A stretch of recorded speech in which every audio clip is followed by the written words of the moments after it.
respecter la Constitution, les lois et les règlements de la République, de veiller au fonctionnement régulier du pouvoir judiciaire et à la protection des droits des justiciables.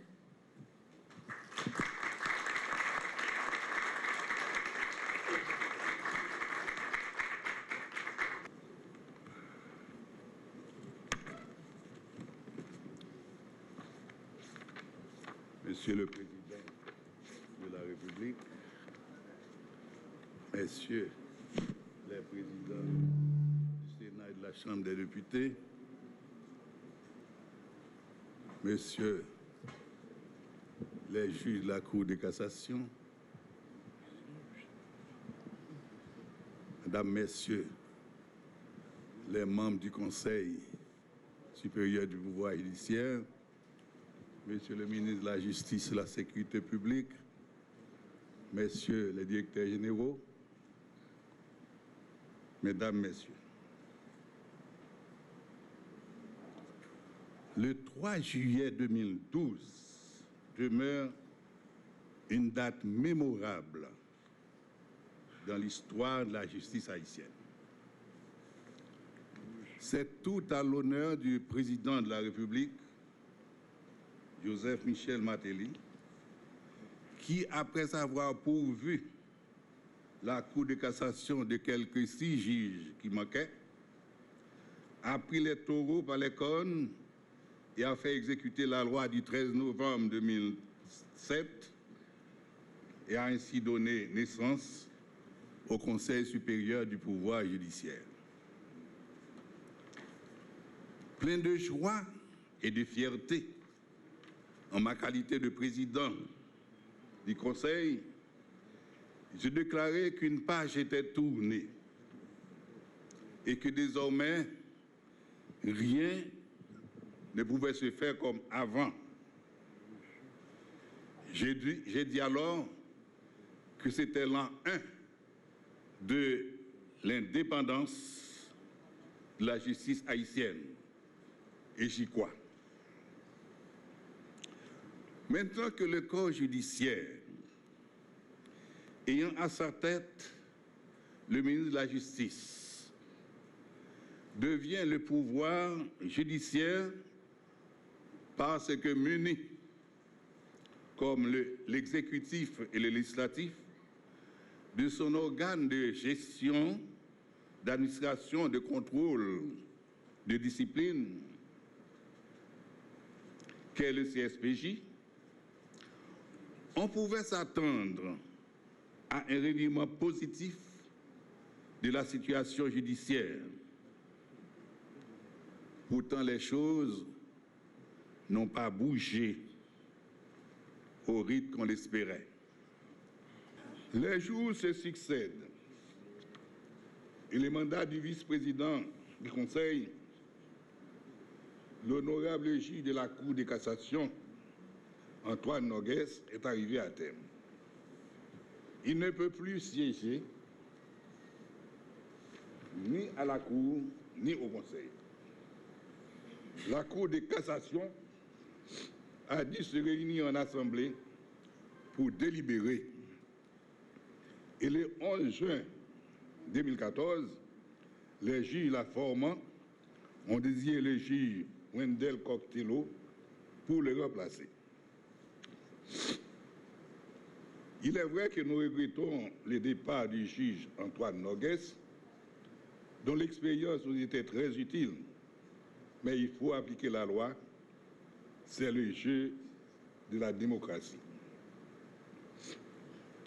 Maintenant, il nous est cher de présenter nos félicitations au juge Wendell Coctello pour cette désignation, qu'elle mérite bien d'ailleurs, mais aussi lui adresser une cordiale bienvenue parmi nous. C'est la loi qui fait d'elle le vice-président du Conseil supérieur du pouvoir judiciaire.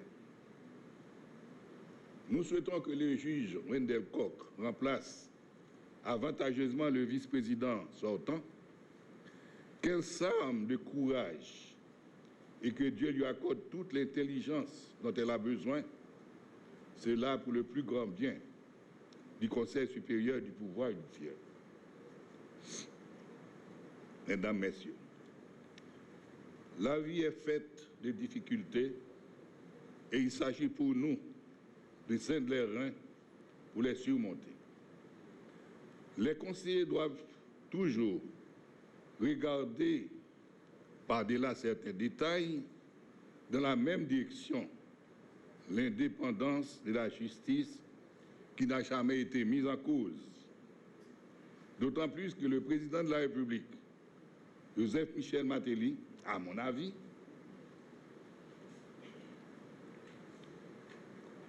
ne s'est jamais immiscé dans les affaires de la justice.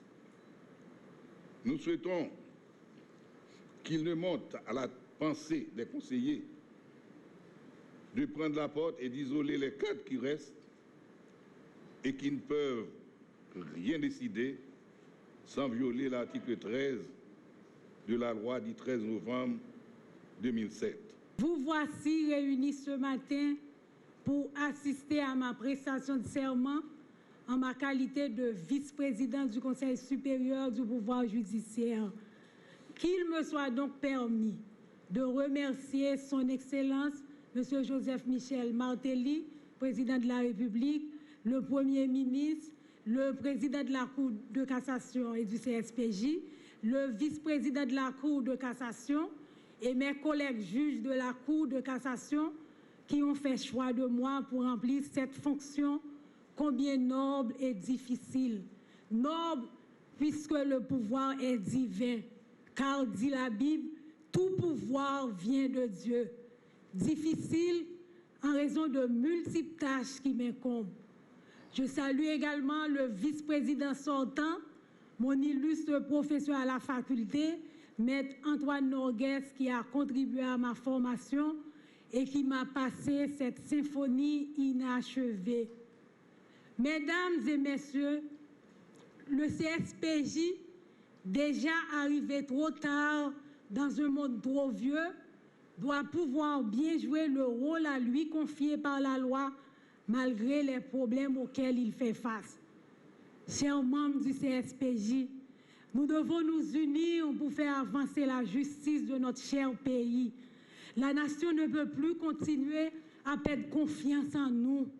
Nous devons nous rappeler bien que le Conseil supérieur du pouvoir judiciaire est constitué par des femmes et des hommes d'horizons divers. À cet effet, il peut toujours surgir d'opinions contraires, d'opposition, de divergences et même pire. Nous devons nous rappeler également que le CSPJ doit constituer pour la nation un rempart, un pouvoir nécessaire malgré que son exercice par des hommes et parmi les hommes devient entouré d'éléments subjectifs chargés de facteurs émotionnels qui en embrouillent la perception et en empêchent de l'extérieur une juste appréciation.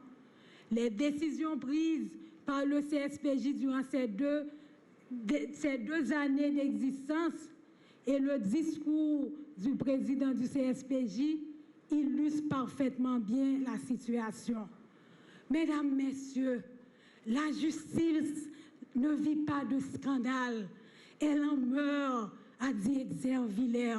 Souffrez que je vous dise que la nation présente et même la génération future ne nous pardonneront point nos erreurs.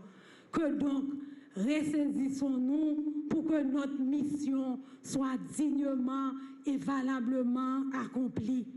Or, le CSPJ doit pouvoir mettre de l'ordre dans l'écurie d'Audias Tantavili. Par ailleurs, je suis réellement sensible au fait que certains magistrats se plaignent des mauvaises conditions dans lesquelles ils travaillent. Faibles moyens logistiques, manque de matériel, absence de collaboration et l'incompréhension de certains secteurs qui veulent toujours s'immiscer par des anticipations stériles dans des affaires de justice, engendrant le nihilisme et le désintéressement chez certains magistrats moins avisés. Permettez, chers collègues magistrats, que je souligne à votre attention que tout ne peut pas se réaliser en un seul instant. Soyez patients envers le CSPJ vu le problème de la justice. Et sachez que accepter d'être juge est un sacerdoce. Et à ce titre, une fois embarqué, le magistrat, voué d'office par le serment du sacrifice, du dépassement de soi, doit remplir sa mission qui est celle de se cramponner à la stricte application de la loi sans faire de personnalité malgré vents et marées. Il ne doit pas faire souffrir les justiciables sous aucun motif. Si Dieu vous fait juge, c'est pour bien servir votre peuple. En acceptant de remplir cette mission sacro-sainte, le juge doit pouvoir se débrouiller comme un diable dans un bénitier pour rendre une saine et impartiale justice. Il doit utiliser tous les moyens du bord pour y parvenir. Que Dieu dirige le CSPJ. Vive la justice au service de la nation. Répondant aux prescrits de la loi du 13 novembre 2007, créant le Conseil supérieur du pouvoir judiciaire, je viens recevoir le serment du juge Wendell Koch, désigné à l'unanimité par ses pairs, pour succéder au valeureux juge Antoine Norgues, dont le mandat a expiré et laissant vacante la position de vice-président du CSPJ. Je remplis cette obligation impérative avec le président du Sénat de la République, le président de la Chambre des députés et le président du Conseil supérieur du pouvoir judiciaire, qui est aussi le président de la Cour de cassation de la République. Je vous remercie tous de répondre à cette invitation que nous a lancée le président du CSPJ. Je suis ravi que dans le cadre du quota prévu par la Constitution, le juge Wendell Koch ait été retenu pour exercer cette importante fonction. Cette désignation est en parfaite harmonie avec la politique conduite par mon gouvernement de faire participer les femmes d'égal à égal avec leurs homologues de sexe masculin à toutes les fonctions de l'administration publique. Et je demande solennellement à la société civile d'emboîter le pas. Nous devons rendre justice aux femmes dans ce pays. Dans sa conception philosophique, la loi de 2007 ne l'entendait pas autrement.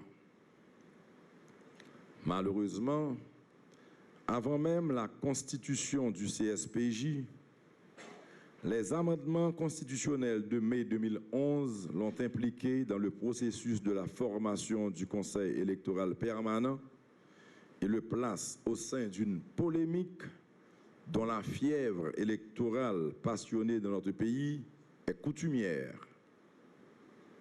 En tout cas, vous êtes le pouvoir judiciaire. Et l'indépendance qui caractérise les trois grands pouvoirs de l'État dans leur fonctionnement m'interdit de vous tracer une ligne de conduite. Je mise sur votre sens du bien public, sur votre patriotisme pour vous consacrer et travailler à l'émergence d'une institution judiciaire saine, solide et responsable, appelée à intégrer la marche de notre communauté en construction.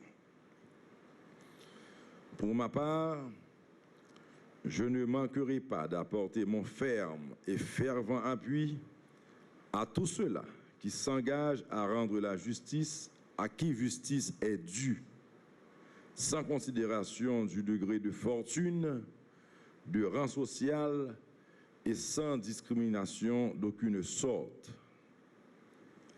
C'est à cette noble mission que chacun de vous est interpellé dans sa science et dans sa conscience, et qui justifie le symbolisme de la cérémonie de ce jour. Ne vous faites pas d'illusions. Tous les efforts que nous déployons resteront vains si nous n'arrivons pas à édifier un système judiciaire capable de répondre aux attentes croissantes des justiciables. Même le développement du pays restera un vain mot si la justice n'est pas au diapason.